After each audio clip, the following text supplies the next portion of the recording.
Bienvenido a otro episodio de Hypertrophy, un podcast que gira en torno al entrenamiento de fuerza convencional, la nutrición en la estética corporal y otros hábitos importantes como el sueño, el descanso y la gestión del estrés. Todo desde la teoría hasta la práctica. Nuestra misión es reducir la brecha de información que existe en México, aportando un pensamiento crítico y práctico. Sin más preámbulos, comenzamos. Casual. Sí, yo voy a... Yo descanso consultas en estas fechas porque se me hace que todos necesitamos un momento en el cual es relax. También tengo que hacer mi vida, que descansar de ustedes para regresar con la mejor actitud con ustedes de nuevo. Entonces, yo sí prefiero descansar de consultas. Lo que no hacía era descansar de retros.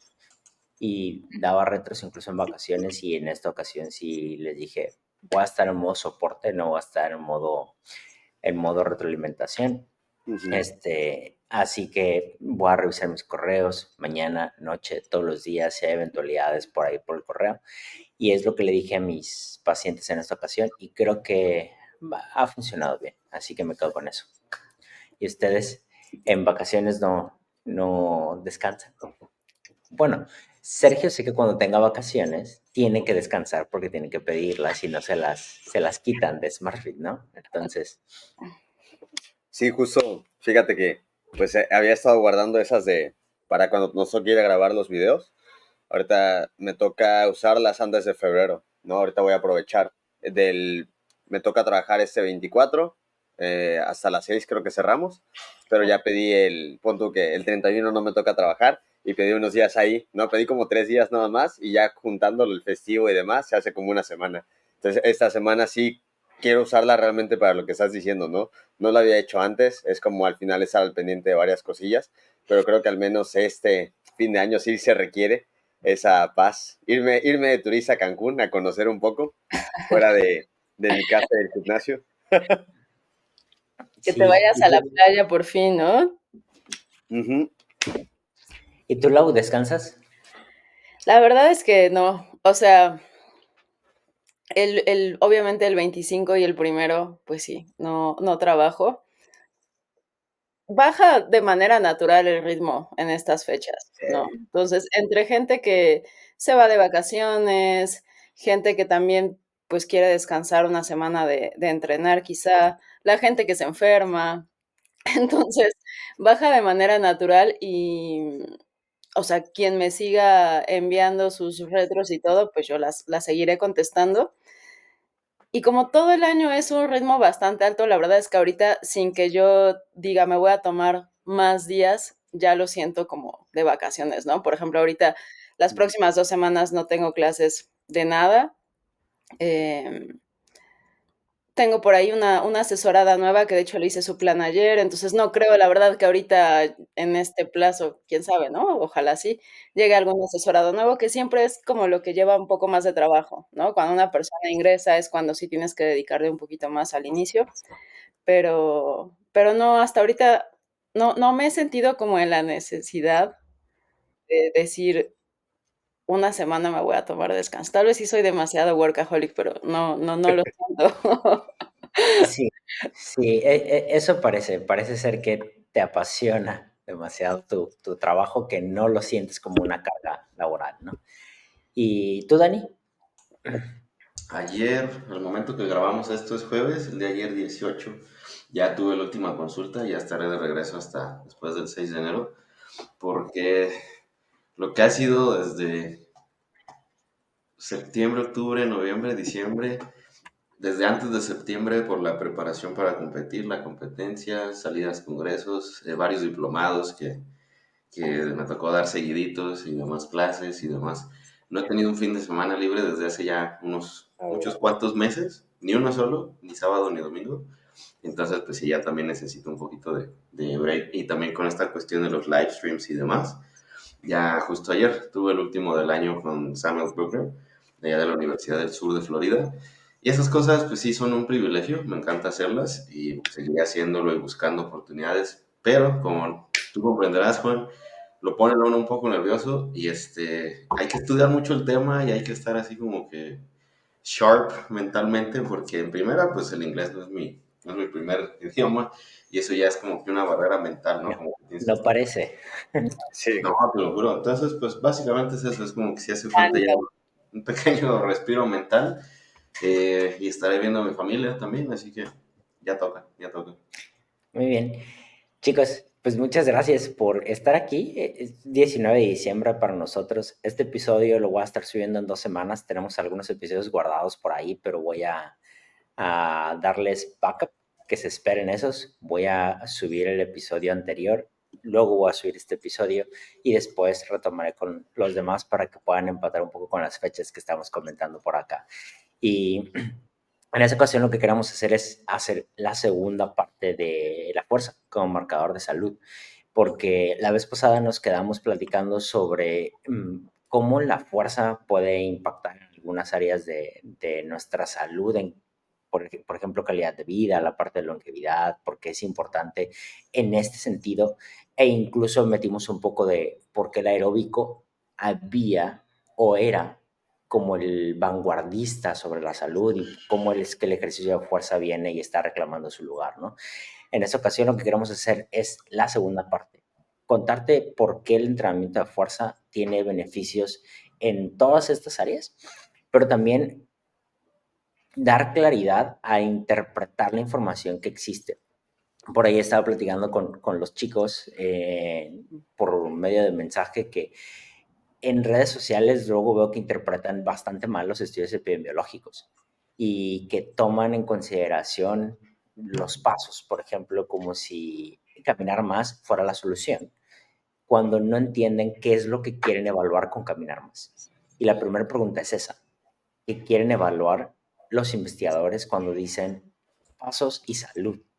¿No? Pero bueno, llegaremos a eso un poquito más adelante. Sé que ahorita Dani tiene muchas ganas de abordar este tema y así que voy a dejar que Dani nos ayude a dar la introducción porque la verdad es que él es más ordenado, es más académico, y tiene como una mejor dirección inicial. Así que Dani, por favor, haces el enorme honor. Probablemente se las queda de ver porque ya ahorita mis facultades mentales están un poco desgastadas de todo el año. Mejores que por ahí de octubre, por la cuestión de competencia, pero un poco desgastadas a fin de cuentas. Justo me tocó dar clases acerca de este tema que te pedí apoyo con las diapositivas y demás, Juan, y con algunos artículos, porque de entrada y por donde nos quedamos en el episodio anterior, es que usamos términos de forma intercambiable, así como para establecer un contexto inicial.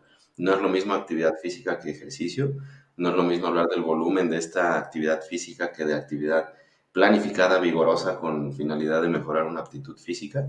Y también, como brebaje histórico, las ciencias del ejercicio son muy, muy jóvenes. Originalmente nos interesaba la actividad aeróbica, actividad de resistencia, y hasta hace muy poco, digamos que los papers más importantes pues son de 2020 para acá. Por ejemplo, el que comentábamos de Stuart Phillips, tú comentaste otro, el de Raising the Bar, pero hay otro, ¿cómo se llama? El de Coming of Age, de Resistance Training, también de Stuart Phillips. Todos estos son 2023, 2022, incluso de este año. Entonces, ¿qué significa esto para todos nosotros? Que una cosa es lo que pudiéramos obtener de aptitud física caminando más, otra cosa pudiera ser lo que obtenemos de aptitud física en materia de cambios morfológicos, hipertrofia, y otra cosa distinta es todavía que podemos obtener de beneficios en materia de aptitud física gracias a esos cambios morfológicos. Entonces sí creo que necesitamos de inicio separar qué es actividad física, que esa, partiendo de ahí, es cualquier actividad, cualquier movimiento humano que genere gasto energético. El ejercicio físico sería el gestionar la actividad física persiguiendo una aptitud específica. Ese es el ejercicio físico. Ese lo podemos dividir en dos de forma histórica, que es el entrenamiento aeróbico, de resistencia y el de fuerza. Históricamente ha recibido más atención el aeróbico y hasta años recientes es como que ya nos empiezan a estar molestando a cada rato de que, oye, la fuerza es importante y con justa razón. Y también creo que en los últimos años hay y habrá un cambio de paradigma en el sentido de ya dejar por fin de lado algo que ya hemos comentado aquí muchas veces, que es en poblaciones, por ejemplo, adultos mayores, dejar de temer al entrenamiento de fuerza, dejar de pensar que es lesivo, que perjudica la salud mineral ósea, que pues no es así. De hecho, por ahí en el blog de Hypertrophy tenemos un artículo que compartió Juan hace poquito acerca del peso muerto y su correlación con la salud mineral ósea, la densidad mineral ósea. Entonces ese es el contexto general. De nuevo, poniendo puntos claves sobre la mesa, creo que sería, no es lo mismo actividad física que ejercicio. El ejercicio busca una aptitud física. La aptitud física la podemos dividir en dos tipos de ejercicio, que es resistencia y fuerza. Y no es lo mismo pensar en cuándo nos estamos moviendo en pasos al día, porque no es el mismo estímulo que obtendríamos de la actividad o del ejercicio físico planificado, específicamente de fuerza. Porque son estímulos diferentes. Se complementan de forma increíble. Las recomendaciones es mezclarlas, pero no es lo mismo y no es incorrecto utilizar evidencia epidemiológica que no establece una causa, solo establece correlaciones, para decir, caminando con tantos, listo, ya estuvo. Sí es muy importante, no estamos diciendo que no, pero es incluso, pues podría decir hasta peligroso, pensar que solo con eso va a ser suficiente para promover una mejor calidad de vida en materia de todos los tejidos y sistemas. Creo que ese es el panorama general y ya de ahí nos podemos arrancar en cómo se ha estudiado, qué RCTs tenemos, qué metaanálisis tenemos, de dónde surgen estos posicionamientos. Y creo que lo más relevante para las personas que nos escuchen, cómo esto aplica para si, por ejemplo, tienen clientes de edad avanzada o clientes con alguna patología, ya cosas un poquito más pragmáticas. Pero creo que con eso es suficiente. Sí, a mí me gustaría también remarcar que, por ejemplo, el artículo este que mencionas de Phillips, el advenimiento o cómo se aproxima el entrenamiento de fuerza como una herramienta primordial para o como principal forma, no principal, de las principales, pilares para la salud, ¿no? Porque dicen, oye, es el momento en el que tenemos que verlo como uno de los pilares. No dice que viene a quitar a otros, dice que viene a meterse con el ejercicio aeróbico. Y ahí hacen una diferencia que me parece muy importante remarcar. A pesar de que fisiológicamente fuerza y aeróbico tienen vías y estímulos completamente ajenos, ¿no? Si lo piensas en el entrenamiento de fuerza es más hipertrofia, es más potencia, es más aumento en la resiliencia de los tejidos, ¿no? Y el aeróbico es más cardiovascular, es más endotelial, es más volúmenes de trabajo y el otro es más intensidad de trabajo. Dicen, hey, pero a nivel adaptativo, a nivel salud, son muy similares. Vaya, prácticamente fuerza y prácticamente aeróbico tienen adaptaciones o beneficios muy similares a nivel salud. Incluso si ves la gráfica en cómo tratan de reducir enfermedades que son metabólicas, cardiovasculares, cáncer, diabetes, obesidad, te dicen, los dos tienen una gran participación en la reducción del riesgo de mortalidad en pacientes que tienen estas patologías o en el tratamiento de estas patologías. Y cuando lo ves desde esa perspectiva es cierto, a nivel salud el beneficio es muy similar, ¿no?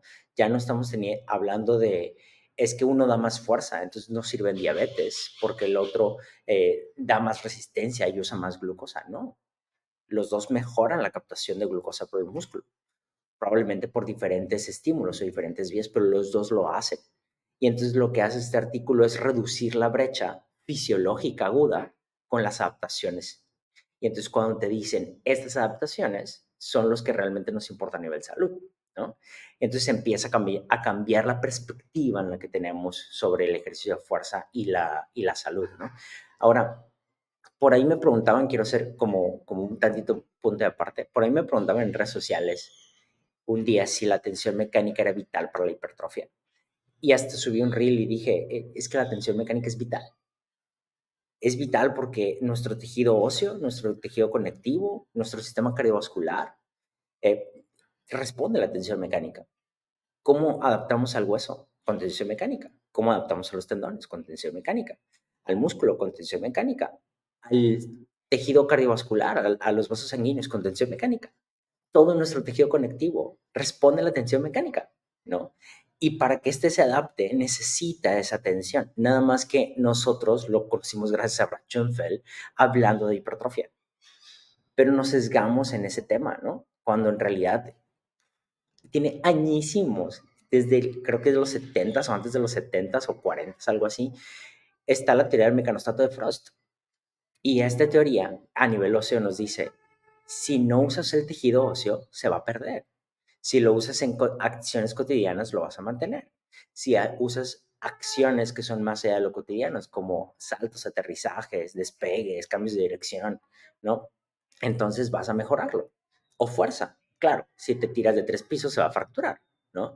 Entonces, y tiene que remodelar mucho más rápido. Entonces creo que empieza a dar una perspectiva de la tensión mecánica es algo que tiene que estar en todos nuestros tejidos y estamos hechos para movernos, lo decíamos desde la vez anterior, ¿no? Y bueno, ahorita les cedo la palabra y pienso retomar en unos minutos más la parte de qué es lo que estudian y qué RCTs tenemos por ahí.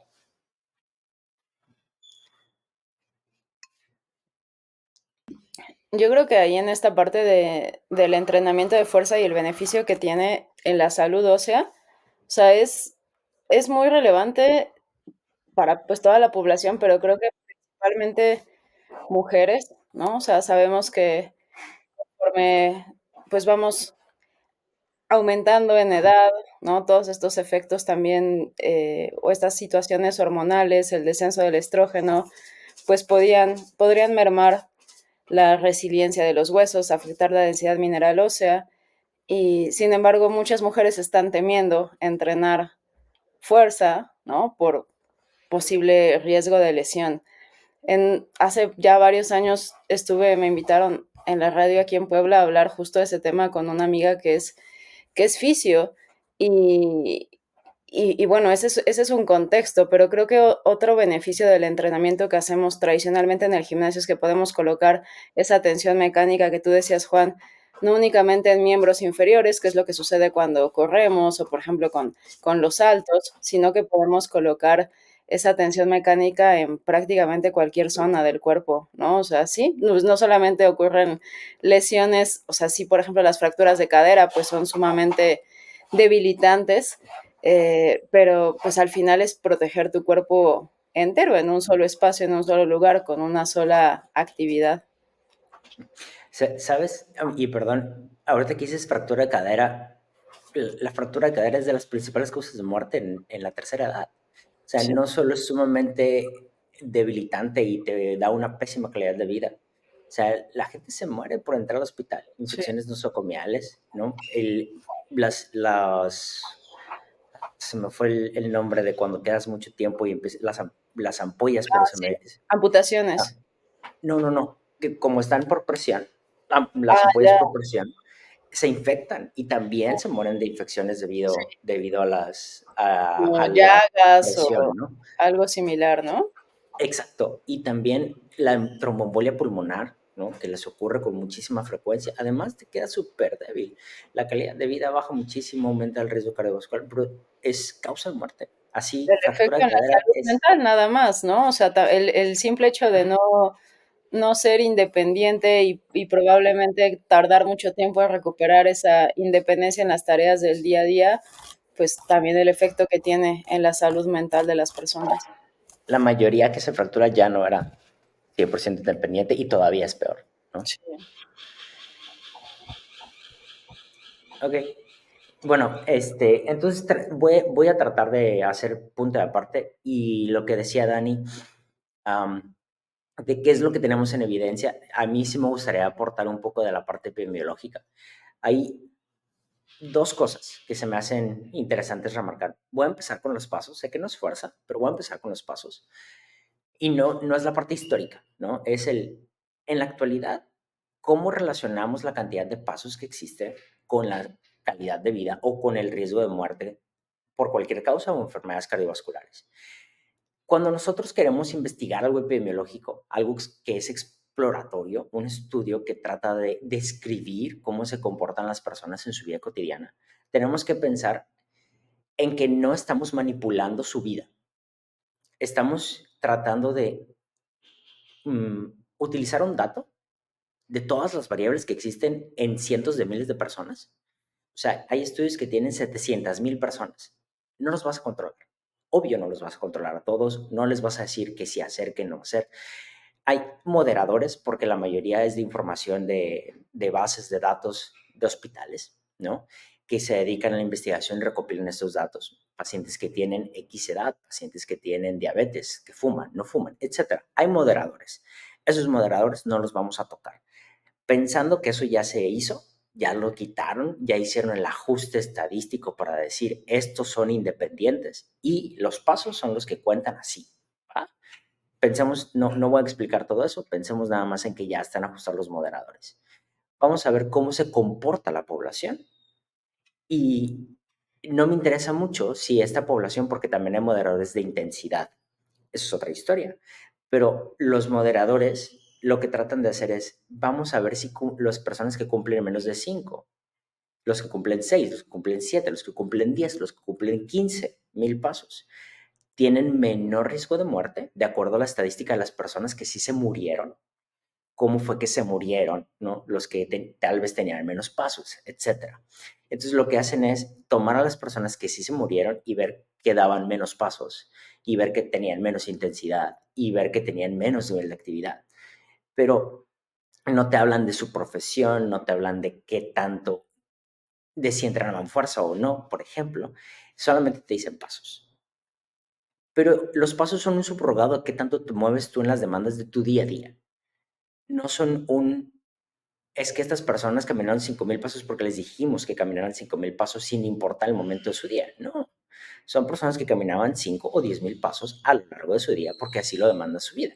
Pero no sabes si es tal vez alguien que se dedica en un museo, si es tal vez albañil, en la construcción, si es jardinero, no tenemos idea.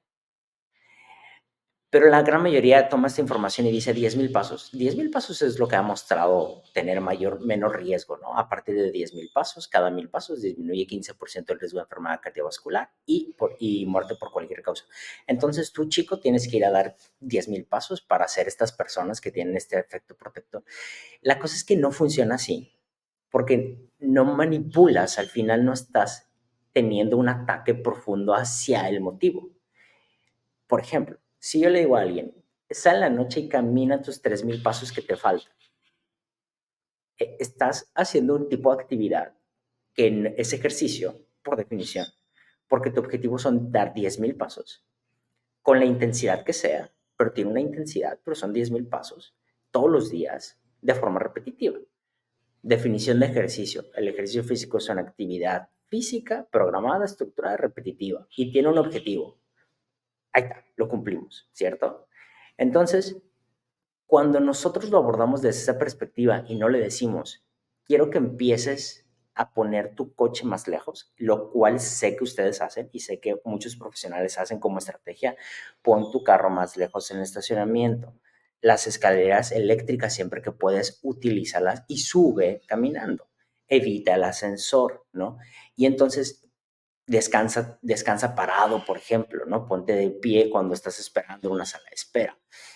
Pero usa más tus pies para las cosas, en vez de sal a caminar y completa tus 10,000 pasos. Es una estrategia viable en un culturista, claro, pero no es hábito.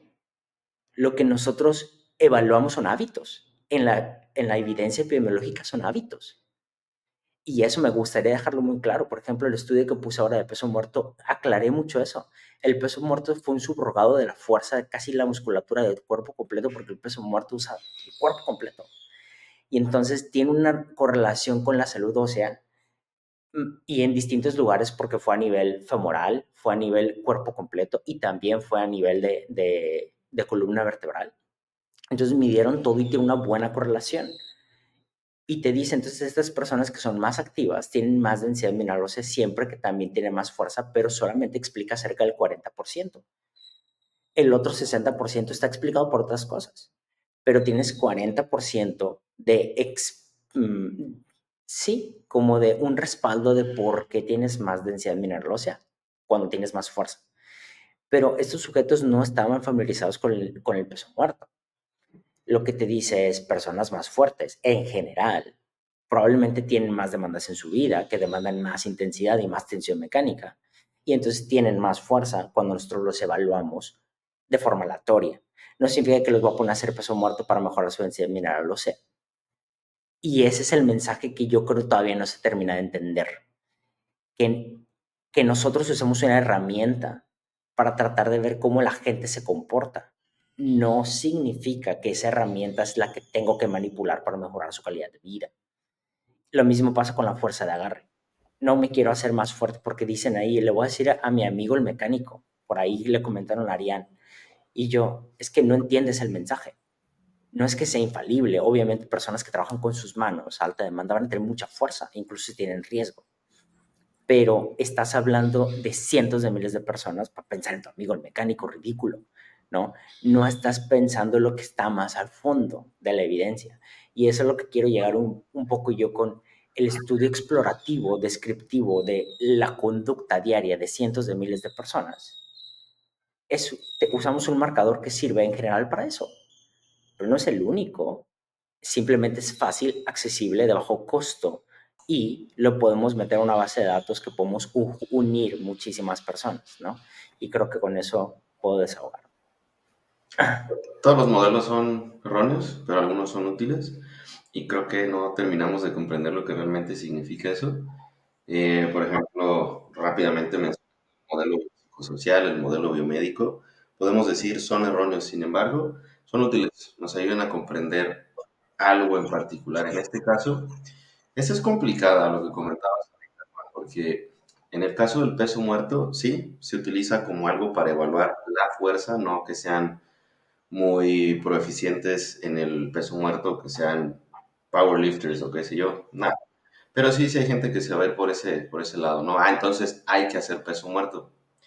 No, es que estas personas se están exponiendo a este estímulo mecánico, ya sabes, todo esto. Esto también significa que estas herramientas pueden no siempre decirnos lo que pensaríamos que nos van a decir. En uno de los estudios que participó el Dr. Pack, Androlakis Korakakis, llámese su nombre completo, Androlakis Korakakis, creo que cuando estaba haciendo su doctorado o antes, evaluaron la fuerza en extensión de espalda de powerlifters con un ejercicio de extensión de espalda. Y de hecho, los resultados no fueron muy favorables, ni se correlacionaron con su 1RM en peso muerto. Entonces, ¿cómo? Si estamos evaluando directamente una extensión de espalda, ¿no? ¿Qué rayos? Entiéndase qué significa esto. Significa que en la clínica tenemos herramientas con las cuales podemos darnos una idea de aquella aptitud física que nosotros queremos evaluar para determinar, por ejemplo, en este caso, el estilo de vida, etcétera. Pero sí es también muy importante mantenernos escépticos y mantenernos al margen de aquello que no comprendemos del todo y no mezclar términos, porque eso también puede traer más confusión. Por ejemplo, en el tema de los pasos, retomando, no es lo mismo NEAT que NEPA, no es lo mismo actividad física que ejercicio. Por ejemplo, se suele decir, ok, entonces vamos a meter 15,000 pasos para incrementar tu NEAT.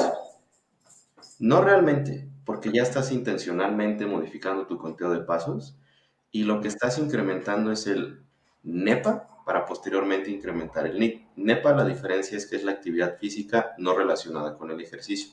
Estrictamente hablando, sería que tú trabajaras en algo que te demanda caminar mucho y eso incrementa tu gasto energético.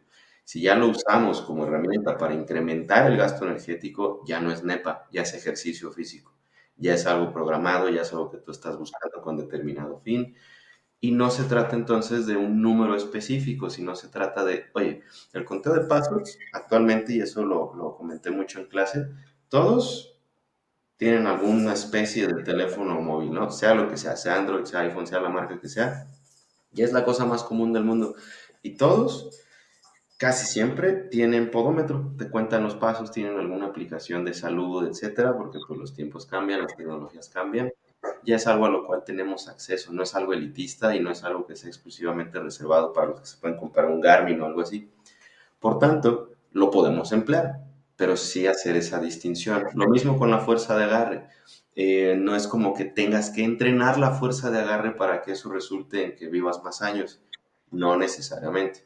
Y lo último, ¿qué pasa, por ejemplo, con este asunto de la tensión mecánico? ¿Por qué tanto énfasis en esto? Creo que para entenderlo podemos ver hacia el otro extremo. ¿Qué pasa cuando no nos exponemos a cargas gravitacionales? Pensemos en los primeros años de la exploración espacial, pues no sabíamos estas cosas, o si lo sabíamos, no había herramientas para procurar que los astronautas mantuvieran su musculatura o sus tejidos, vaya, básicamente. Lo que observamos es que cuando no hay exposición suficiente a esta carga gravitacional, perdemos tejido, tanto músculo como estructura ósea, etc. Y eso a mí se me hace muy fascinante, fue algo que platicamos en la clase de hipertrofia avanzada en su momento, de cómo esta exposición a un estímulo en el espacio, a la gravedad, regula nuestros tejidos. Se me hace una manera sumamente poética en la cual estamos interconectados con nuestro espacio, porque esto nos ayuda a regular. Y si tú observas, por ejemplo, tribus, si tú observas un poquito del desarrollo de nosotros como especie de la humanidad, vamos a ver que no es que estuvieran más musculosos o que fueran más rápidos porque entrenaban para ello, evolutivamente hablando, no necesariamente es porque eso es en respuesta a las actividades que desempeñaban para no morirse. Y si ahora vemos que no tenemos que hacer nada de eso para no morirnos, vamos a empezar a comprender por qué ahí está, como que estos crossroads, nos empezamos a disociar tremendamente. Y si ahora le metes todos los componentes culturales, los componentes sociales, económicos, etcétera, hay una completa desconexión. Y es por eso que ahora tenemos un invento que llamamos ejercicio físico. Eso es un medio para lograr justamente esto, procurar nuestros tejidos, la salud cardiorrespiratoria, etcétera. Por eso también, por ejemplo, los Raramuri, si no me equivoco, corredores espectaculares, ¿no? Me estoy equivocando con el nombre, por favor. Pero es que sí también tiene el componente cultural en su caso, pero vemos que es su forma de vida. No es algo que, por ejemplo, les hayan dicho, es que tienen que correr tanto para que estén saludables. No realmente. Pero ahora sí tenemos esta información por la manera en que el método científico y la manera en que nosotros tenemos de forma académica de estudiar estas cosas. Entonces es como que muy interesante abordar un mismo tema desde perspectivas, por ejemplo, evolutivas, desde perspectivas de la estadística, desde perspectivas fisiológicas, incluso sociales, culturales, que nos llevan a por qué parece ser tan complicado. Y a eso, sumarle que en redes sociales nuestro span de atención es sumamente limitado, porque tienes que 10, 15 segundos para dar con un punto, para mostrar lo que quieres decir, o un post con muy poco texto, porque la gente se va a aburrir y le va a dar follow y las redes te van a sugerir, oye, haz tus posts más breves. Hay temas que no se pueden hacer breves, lo siento, pero así es. Lo malo es simplemente que de esta manera es como podemos entender mejor un tópico. Es como, por ejemplo, ver luego los posts que sube Greg Knuckles a Stronger by Science o cosas larguísimas, pero oye, entiendes que es demasiada la minucia y no puedes simplemente decir, pum, tantas proteínas, pum, tantas series, por ejemplo, el asunto del volumen es uno grande. Y ahí, lo último, es que también estamos hablando de seres humanos. Y fue algo que comentamos ayer en la conversación con Sam Butler. Como seres humanos, pues vamos a tener respuestas emocionales ante cualquier tema, ante cualquier tópico que queremos abordar, y más si se trata de algo que es cercano a nuestro corazón, nuestra profesión, nuestros medios con los cuales subsistimos. Por ejemplo, si vendemos un producto y alguien ataca dicho producto, no vamos a saltar. Se entiende por qué, pero ese es el reto muy, llamémosle, ideal del método científico, separar nuestra condición como humanos y tener un poco más de inteligencia emocional para saber, ok, esta información, ¿qué significa en este contexto? ¿Cómo yo la puedo interpretar y cómo puede cambiar mis prácticas?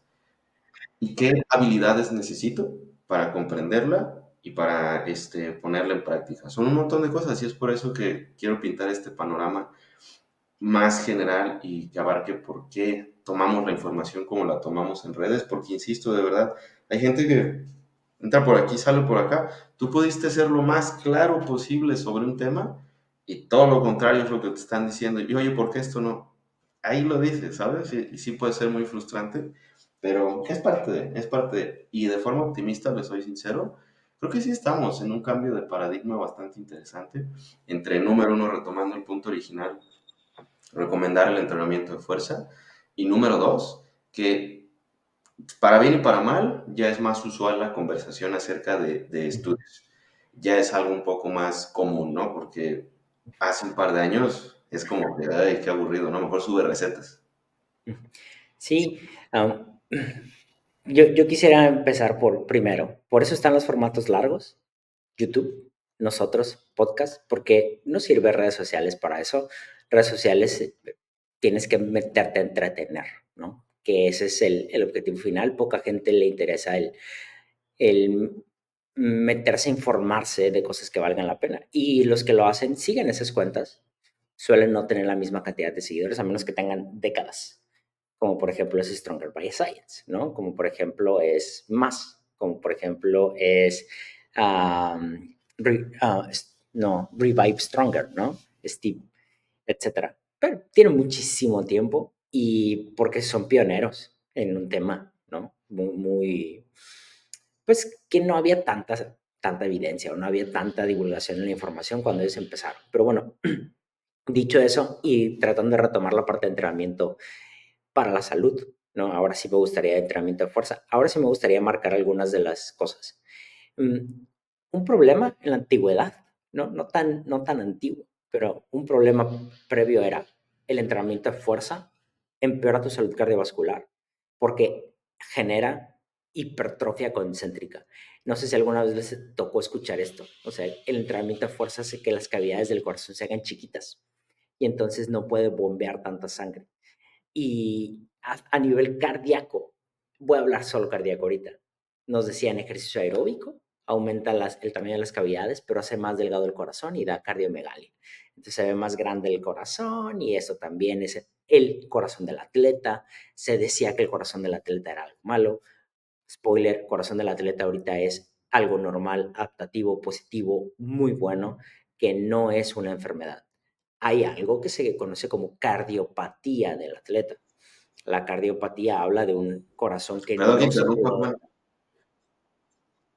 Perdón que interrumpa, nada más quería comentar también eso del corazón del atleta. La frecuencia cardíaca en reposo de un atleta, antes tú hubieras dicho, este men se nos va a morir, está muy baja, pero ahora sabemos que eso, de hecho, es una adaptación positiva al entrenamiento. Nada más como... Yo nada más, igual algo ahí quiero comentar. Antes de meterme al entrenamiento de fuerza, yo corría medios maratones y demás, y era súper normal que tuviera frecuencia cardíaca en reposo, o sea, sentada en el coche esperando para empezar a entrenar 36 pulsaciones, ¿no? Y cuando empecé a utilizar esta cosa y a dormir con eso, o sea, me acuerdo que Gaby se espantaba porque decía, es que te vas a morir, ya te salieron 50,000 alertas, ¿no? De pulsaciones muy, muy bajas porque, pues bueno, al final las recomendaciones que se dan y estos parámetros son en generalidades y la mayoría de las personas pues no desarrollan esa capacidad y ese fitness, digamos, como algunos de nosotros pudiera ser. Me acordé ahorita con el comentario de Dani por eso. Aquí seguimos Y, vivos. y sí, y hay muchos otros parámetros que hasta en el electrocardiograma el médico decía, hey, tienes que evaluarte. Y se hicieron algunos otros criterios a futuro para no tener gastos innecesarios. Esa es otra historia.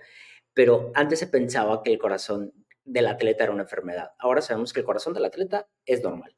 Y hay algo que se llama cardiopatía del atleta, que es un corazón que no se adaptó bien. Pero eso pasa como, por ejemplo, en el sobreentrenamiento, ¿no? Sí existe, es poco frecuente, pero puede ser que tu nivel de carga de entrenamiento afecte tu salud cardíaca si te pasas de lance y no lo dejas recuperarse. Pero bueno, dicho eso, ahora sabemos que tanto el ejercicio aeróbico como de fuerza mejoran la salud cardiovascular. Ambos aumentan el tamaño de las cavidades y ambos aumentan la fuerza de capacidad contráctil. Ambos aumentan la capacidad del tejido cardiovascular para tolerar distintas presiones y regularlo. Da mejor mensaje. Mejora tu salud ósea, ¿no? Lo hace más. Por ahí hay algunos estudios que no están en general publicados, pero casi todos los estudios de ejercicio de fuerza en la salud ósea es de baja o de moderada intensidad. Y hay un estudio muy interesante, por ahí se los debo, que recopila información de datos no publicados. Por ahí voy a tratar de dejar la referencia para que puedan ir a verla, la exploren, porque está muy interesante. Y te marca distintas intensidades en protocolos clínicos controlados, que te decía, mira, cuando lo sometemos a baja intensidad, moderada intensidad y alta intensidad, siempre aumenta más densidad mineral ósea, ¿no? Y tiene que ser alta intensidad. Esto nos sugiere que no es tan moldeable como el tejido muscular. Así los tendones también no responden tan bien a cargas moderadas. necesitan cargas altas, porque para que un tejido pueda adaptarse necesita deformarse. Y el tejido conectivo es muy resistente y también el tejido óseo es muy resistente. Deformarlo es un desafío, pero necesitas alta intensidad para deformarlo y hacer que se adapte, que se sienta amenazado. Y a veces es el no porque se va a fracturar, imagínate que haga esto. No, no, no. Tienes que someterlo de forma inteligente y controlada a intensidades altas relativas a su tejido, ¿no? En especial. Y eso nos da pautas diferentes para programar entrenamiento de fuerza con motivos de salud ósea y motivos de salud conjuntiva, por ejemplo, bueno, más bien conectiva, como es tendones y ligamentos, que para masa muscular o fuerza. La fuerza mejora cuando, y también mejora tu tejido conectivo si le metes carga para maximizar la fuerza. Y eso me parece sumamente interesante porque no podemos sacar de la ecuación el meter fuerza al entrenamiento de hipertrofia porque tiene más beneficios. Más allá de decir, es que no necesito hacerme más fuerte para tener más hipertrofia, es cierto, pero tener un mejor tejido conectivo va a ayudar a que te lesiones menos, que toleres más volumen de entrenamiento y lo otro va a hacer que ganes más masa muscular, te va a permitir estar más tiempo, ¿no? Entonces, pues nada, creo que a nivel cardiovascular también es importante, ¿no? Hay un problema grande en la clínica y es que si consideramos que es normal, por ejemplo, vamos a decir que fui con el médico, fui con Juan y me pidió una química de 6 elementos, ¿no? Ya se imagina, ¿no? Fui, me la hice y ok, ahí mismo en el laboratorio ya te ponen, estos son los valores normales. ¿De dónde surge que estos son valores normales? ¿En referencia a quién? ¿Por cuánto tiempo? ¿Y eso cómo aplica la, a, a mi población? A las características con las cuales yo tengo en común con muchas otras personas. Estos valores referenciales o normales toman como normal a la persona sedentaria. Y eso sucede en los estudios científicos si lo analizamos con un poco más de ojo crítico. Em, se- el grupo control son personas sedentarias, ¿no? O sea, es lo normal. ¿Cómo podemos decir que lo normal es una persona que no se mueve, que no expone sus tejidos a suficiente tensión, que no expone su corazón a una mayor demanda en tanto a la capacidad que tiene de estar bombeando sangre y a los propios vasos sanguíneos, etcétera, etcétera, etcétera, de llevar oxígeno y nutrientes? Esto significa que quien es anormal, cualquier persona que esté por debajo o por encima de esos valores. ¿Quiénes suelen estar por debajo en algunos, como el caso de la frecuencia cardíaca de 5 de lado, o suelen estar por encima en algunos, por ejemplo, los culturistas que tienen creatinina de 3 millones? Bueno, eso ya se considera anormal, ¿no? Ya se considera por ahí no va la cosa. Y lo mismo podríamos decir quizás con fuerza de agarre, con todas las cosas que nos encanta medir como humanidad. El error es cómo lo estamos comparando. Y quiero que se entienda que es una implicación importantísima en nuestra descripción del mundo y de lo que es correcto y lo que es incorrecto, lo que es saludable y lo que no es saludable. Por eso es que muchas veces parece ser que estamos aportando información disruptiva. De, oye, ¿cómo se te ocurre decirle a un adulto mayor con osteoporosis que entrene con 8 reps, con el 80? ¿Estás loco? Cuando de hecho eso es lo menos disruptivo que existe. Eso debería ser como que el conocimiento más X, pues sí, obvio, pero no, es al revés, por la manera en cómo entendemos desde que recibimos educación en, pienso, ciencias del ejercicio en general y ciencias de la salud en general, de qué es lo normal. Y uno cuando es estudiante, pues evidentemente nunca, al menos yo no, cuestionas eso, lo tomas como que, oye, pues ellos saben, el médico sabe, el nutriólogo sabe, etcétera, pero no es así. Esos normales, quién o cómo o por qué han sido considerados normales, y ese es el contexto, ese es el gran problema que tenemos, porque cambia radicalmente nuestro entendimiento y sobre todo nuestras recomendaciones prácticas y voltea totalmente la narrativa en 180 grados, en que todo esto que decimos, por ejemplo, el tema del dolor, el tema, incluso el tema de entrenar potencia en adultos mayores, no debería de ser raro. Es de hecho de esperarse. ¿Por qué? Pues porque somos humanos que estamos hechos para movernos. No sé, se me ocurre que quizás por ello, ¿no? Pero sí es un problemón grande porque esto implica reeducarnos completamente. tengo que decirlo, ¿de dónde nace la intención de estudiar el estado de salud? De, de donde no hay salud, ¿no? ¿Dónde recolectamos datos para conocer quiénes están en la mejor forma? De los que llegan a un hospital y no tienen enfermedades, pero puedes tener una lesión, ¿no? O sea, no necesariamente enfermedades, pues vienes por una lesión, vienes por otras cosas, participas en un estudio, pero la gran mayoría de las personas que están dentro de los análisis epidemiológicos son personas que se acercaron a un hospital por algo. De entrada, no me hace mucho sentido pensar que la base de datos normalizada sea de personas que se acercaron a algo por un hospital, más bien a un hospital por algo, ¿no? Desde ahí pueden darse una primera impresión, donde recolectamos la mayoría de los datos, ¿no? Claro, me queda mm, completamente, no tengo dudas, que todos los que van a recolectar la información es tanta edad, no tienen enfermedades, valores normales, pero valores normales no significa que eres activo, solamente que no has estado suficientemente tiempo inactivo, ¿no? Para tener efectos negativos en tu salud. A mí sí me llama la atención que nuestros datos de normalidad sean de poblaciones que son insuficientemente activas. Es Algo. como el clásico que te dicen, ¿no? No, pero es que mi abuelo vivió hasta los 90 y tantos años y fumaba y tomaba y no hacía ejercicio y comía pésimo y pues, o sea, vivió X cantidad, sí, pero eso no necesariamente quiere decir que, o sea, es un outlier, ¿no? O sea, la mayoría de las personas siguiendo esos hábitos seguramente no la contarían. Y ahorita que Dani mencionaba pues de esta parte del entrenamiento de fuerza y los beneficios y cómo pues a la gente se le hace tan raro que puedas recomendar entrenamiento de fuerza de alta intensidad en personas mayores.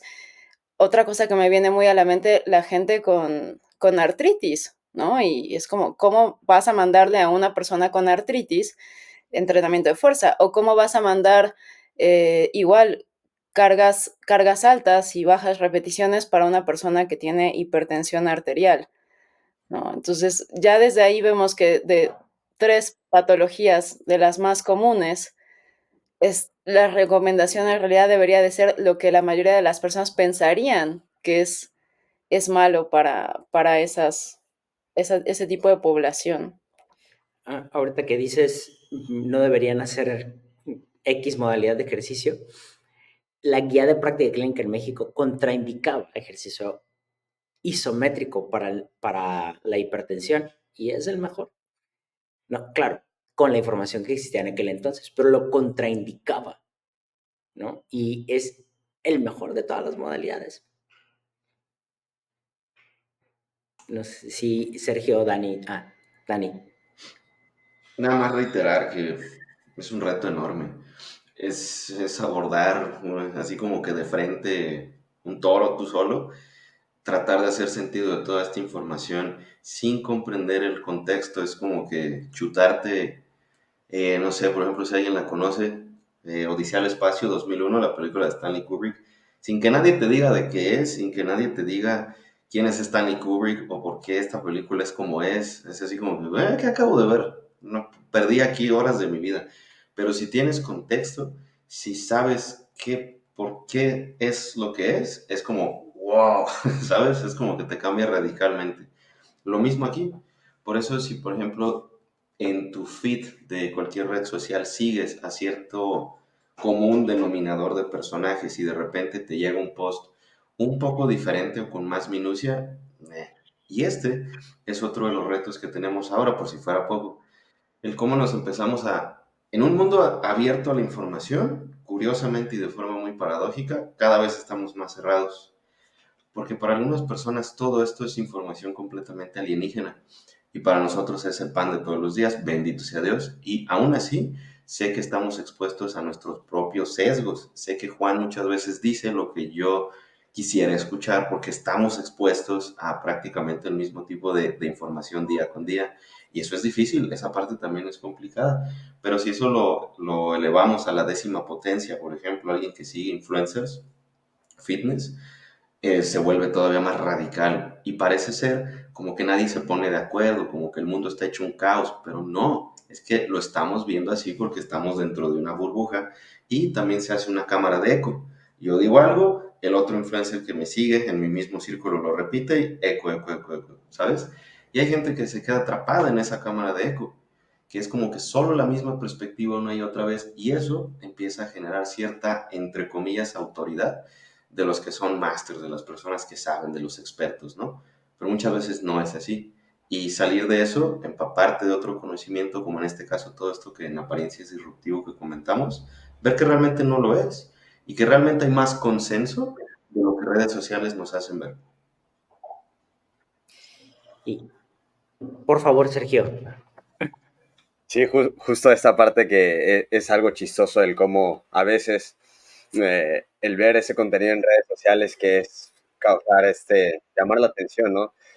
Y se queda con un mensaje muy corto, una interpretación que por lo general es blanco y negro, cuando del otro lado hay gente que está haciendo investigación científica, no está tratando como de trasladar lo que se ve en ciertos estudios a cómo se podrá llevar a cabo en la parte del entrenamiento y de la nutrición, para que llegue alguien, como lo decía, ¿no? Porque, oye, pues, a ver, le voy a decir a mi amigo el mecánico, es como, güey, hay un chingo de contexto detrás de, simplemente que hay que darnos un poquito a la tarea de, pues, tener esa intención, ¿no? De poder ver más allá de lo que se nos entrega de manera muy fácil, ¿no? Y sin duda creo que esa parte del entrenamiento de fuerza, sabemos, tiene bastantes beneficios. Actualmente en México lo podemos ver.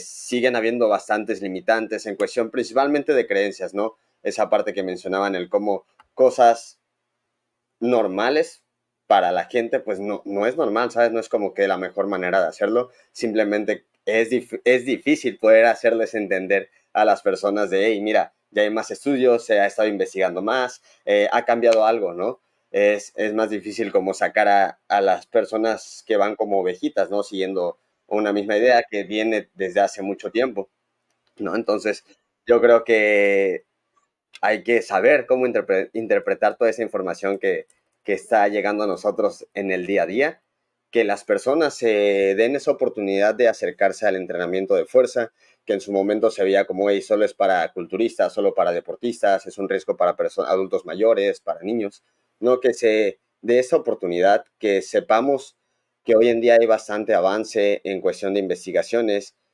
que que dejemos de ver de eso, no ese entrenamiento de fuerza como solo específico para cierta población, sino que lo veamos como una oportunidad de tener una mayor calidad de vida, esa autonomía, esa longevidad, ¿no? Que es al final lo que también pasa, digámoslo, desapercibido, ¿no? Porque muchas veces la finalidad es, hey, quiero mejorar mi estética, quiero verme mejor, pero cuando realmente te adentras en ese mundo y ves todos los beneficios que te puede aportar en tu vida, ¿no? Y ver, poder, en mi caso, poder reflejar esto, que incluso a veces es difícil con tus seres queridos, no tan solo con quienes te rodean, con tus papás, con tus hermanos y demás, que a veces yo digo, no manches, yo estoy súper metido en esto y dices, oye, lo veo todo bastante claro, ¿no? Hay que realizarlo, pero lo trasladas a las personas que pues no están tan dentro de esto y es como algo difícil el simple hecho de empezar a hacer ejercicio, ¿no? Sí, a mí me gustaría, ya para ir cerrando nuestro episodio, con lo que dice Sergio trato de encontrar las palabras adecuadas antes de regarla o de sonar como muy agresivo en el podcast, pero el que nosotros podamos dar el mensaje del entrenamiento de fuerza me parece muy importante porque a nivel salud tiene beneficios en todos lados. Lo malo es que tenemos que combatir las creencias que vienen desde quién sabe cuándo. Y además en tu propia familia a mí me pasa que me marcan para yo decir no. Y eso me parece increíble porque oye, es que mi hijo, no voy a decir quién en mi familia, mi hijo quiere empezar a entrenar fuerza, pero tiene 12 años. Y yo, pues llévalo, ¿no? O sea, sí, claro, tiene que ir con alguien que valga la pena, alguien que sepa hacerlo. Eso también es otra barrera, ¿no? Si el niño tiene la intención de hacerlo, ¿no? Es otra barrera. El problema es entonces tanto comunicarlo, es decir, es seguro siempre que esté supervisado bien en esa edad, ¿no? Y tratar de no ser agresivo. Última cosa que quiero decir, además de esto de las barreras, tanto de conocimiento de los entrenadores como de que te busca tu familia para que les des la razón en evitar que otros hagan, al final no lo hago yo, es el ejercicio nunca va a contrarrestar malos hábitos. O sea, puede mejorar tu pronóstico, pero no va a contrarrestar malos hábitos. Si fumas, si comes mal, si el resto de tu día te la pasas en conductas sedentarias, o sea, te pone en una mejor posición, pero sigues teniendo efectos negativos en tu salud. No vas a contrarrestar malos hábitos.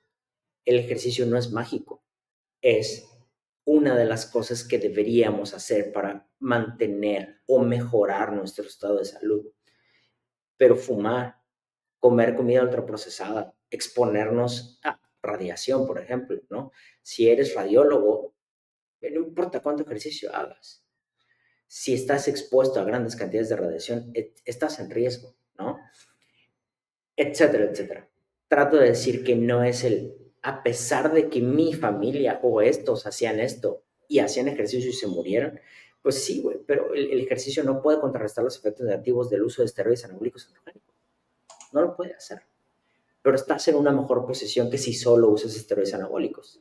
Estás en una mejor posición que si solo fumas y no haces ejercicio. Te ayuda a mejorar tu pronóstico, no es magia. Y esa es una de las complicaciones que también tenemos. Empecé a hacer ejercicio, pero no estoy dispuesto a hacer otras cosas. Y me da muchísimo gusto que se empiece a hacer ejercicio. Te lo voy a aplaudir y te voy a tratar de fomentar que continúes haciendo ejercicio. Pero no podemos contrarrestar tus malas conductas con ejercicio. Y yo quería cerrar con eso. Muy bien. Bueno, una última cosa. Tampoco quiero sonar agresivo, pero es que, insisto, hay que darnos cuenta que incluso nosotros estamos en una burbuja. De verdad, me recuerdo yo cuando estuve en un hospital, si yo dijera esto a doctores, etcétera, hombre, de pendejo no me bajan. ¿Sabes? Es como que aquí es fácil decirlo porque nosotros aquí somos las autoridades, somos las personas que están haciendo el podcast, ya sabes, ¿no? O por ejemplo, Sergio, cuando tú estás en el gimnasio, tú eres el coach, tú eres el que sabe, tú puedes dar estas recomendaciones. Pero tan solo pon pie afuera del gimnasio, yo pongo pie afuera de un aula de aquí del podcast. Realmente, si yo me pongo a vociferar todo esto, la mayor parte de personas que me llegaran a escuchar probablemente estén en desacuerdo o me dirían que, oye, ¿qué te pasa? ¿De dónde sacas esto, no? Y eso es también importante nosotros mismos considerarlo, que claro, podemos tener las mejores intenciones, el mundo allá afuera es otra cosa. Claro. Muy bien. Pues entonces, Sergio, ¿algo más? Sí, no, simplemente para complementar eso que mencionabas acerca del entrenamiento no hace magia, pero sin duda es algo que puede ser un game changer en el aspecto de, oye, yo empecé con esto, solo quería entrenar un poco y es bonito ver en mi caso con los clientes cómo van, pues, haciendo y dejando de hacer ciertas cosas, ¿no? Que hacían con la intención de poder ir mejorando en su entrenamiento, ¿no? El de, hey, procuro un poco más mi sueño, soy un poquito más cuidadoso con esas salidas de desvelarme y demás, ¿no? Que al final llega, ¿no? Llega ese momento para todos, ¿no? Yo se los digo ahora, yo ya no voy a forzar a nadie como que, hey, vente, vamos a entrenar. Es como, yo sé que va a llegar tu momento, espero que no pase mucho tiempo, pero te lo vas a agradecer bastante cuando te des esa oportunidad. Claro. Total. Chicos, pues gracias por escucharnos en nuestro desorganizado podcast, pero con un mensaje a lo Oye, mejor ¿cómo que? Espera. La verdad es que sí nos brincamos de un tema a otro porque nos gana la emoción. Pero, o sea, rondamos a través del tema, pero me encanta platicar con esto. Creo que damos al final, mi objetivo final es sembrar dudas, no es dar respuestas. Y si por fin nosotros tenemos la oportunidad de sembrarte la duda, que vayas y busques más información. me doy por servido. No te formes en un podcast, infórmate cuando ya sabes tener acceso a cierta información, pero no te formes aquí, no te formes en redes sociales, estudia de forma independiente, genera tu propio criterio y mi intención es que tengan esa semillita. Yo con eso me doy por bien servido y pues nada, chicos, gracias por acompañarnos en otro episodio de su podcast de confianza Hypertrophy y les mandamos un fuerte abrazo a todos, felices fiestas de forma retrasada para los que nos escuchan. Espero que la hayan pasado muy bien porque este podcast será casi por ahí de principios de enero. Cuídense mucho, chicos. Yo me doy por bien servido si acá abajo dejo mis cuentas bancarias, me hacen una transferencia, depósito. Estará increíble. ¿No? Nos vemos, chicos. Bye.